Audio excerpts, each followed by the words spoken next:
Em uma terceira abordagem crítica de Toma, Asilo das Almas Aflitas II se revela menos como uma análise do riso imediato e mais como uma investigação sobre o papel da comédia enquanto arquivo vivo da memória popular, um espaço onde experiências coletivas são preservadas não em forma de discurso sério, mas por meio de situações aparentemente banais, exageradas e repetitivas que carregam, em silêncio, a história emocional de quem assiste. O filme funciona como uma cápsula do tempo afetiva, na qual cada cena guarda não apenas a intenção cômica original, mas também as marcas do contexto social, econômico e cultural em que foi produzida e consumida, permitindo que o espectador contemporâneo leia essas camadas com um distanciamento que amplia o significado do que antes era apenas entretenimento. Desde os primeiros momentos, percebe-se que Toma não constrói seu humor a partir de grandes eventos ou conflitos extraordinários, mas da observação minuciosa de comportamentos cotidianos, transformando pequenas tensões domésticas e sociais em matéria-prima narrativa, o que o aproxima de uma crônica popular disfarçada de comédia leve.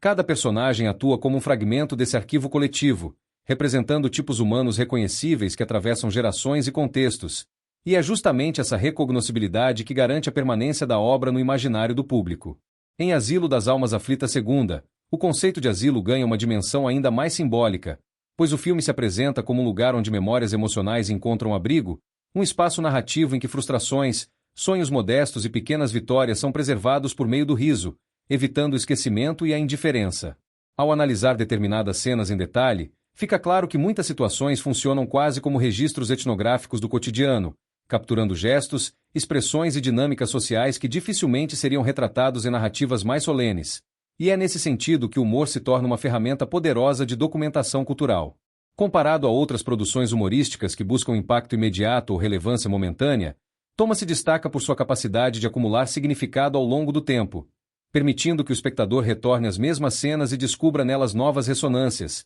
dependendo de sua própria trajetória de vida. Uma sequência em que os personagens lidam com problemas simples de forma excessivamente complicada ilustra bem essa lógica, pois o riso inicial dá lugar, em revisões posteriores, a uma leitura mais amarga sobre a tendência humana de transformar o trivial em fonte de desgaste emocional, um comportamento que se repete tanto no universo do filme quanto fora dele. Essa sobreposição de leituras é o que transforma Toma em um objeto de análise duradouro, pois ele não se esgota em uma única interpretação, funcionando como um espelho que reflete diferentes aspectos do espectador conforme o ângulo e o momento da observação. Do ponto de vista pessoal, revisitar o filme desperta lembranças de um tempo em que a televisão ocupava um papel central na vida doméstica, reunindo pessoas em torno de uma experiência compartilhada que misturava distração e reconhecimento, e perceber como essas memórias se entrelaçam com as imagens de Toma reforça a ideia de que o filme opera também como marcador temporal, um ponto de referência emocional para quem cresceu acompanhado por esse tipo de humor. Asilo das Almas Aflitas II propõe, assim,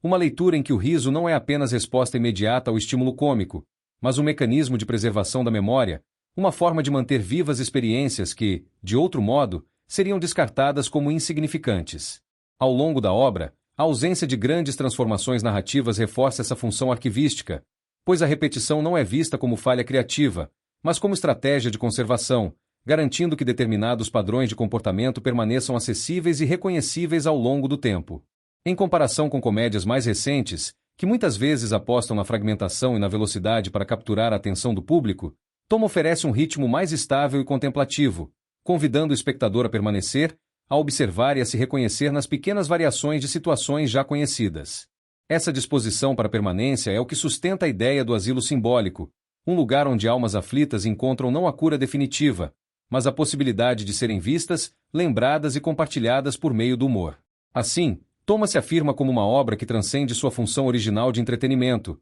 tornando-se um repositório de afetos, hábitos e tensões que compõem a memória coletiva, e Asilo das Almas Aflitas II surge como uma chave interpretativa para compreender como o riso pode funcionar não apenas como alívio momentâneo, mas como forma de resistência ao esquecimento e à dissolução da experiência comum em um mundo cada vez mais fragmentado.